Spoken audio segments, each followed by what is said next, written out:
Assalamualaikum warahmatullahi wabarakatuh. Saya Muhammad Adam Haikal bin Muhammad Naswa dari Kelab Nilam dan TV PSS.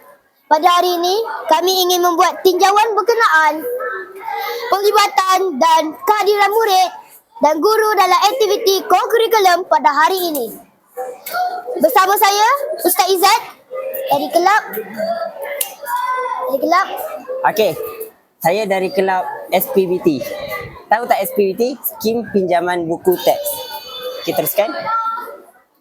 Boleh beritahu apakah aktiviti yang dilakukan pada Kelab SPBT pada hari ini?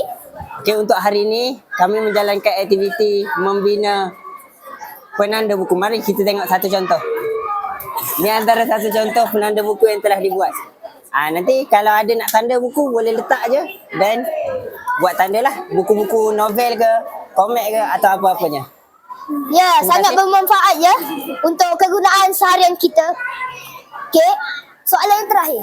Apakah kata-kata Ustaz Izzat pada hari ini untuk remaja-remaja di luar sana? Remaja Okey, disebabkan kita dalam kelab buku, jadi kata-kata saya jangan lupa baca buku. Ya, itulah dia daripada Ustaz Izzat. Berikan dukungan.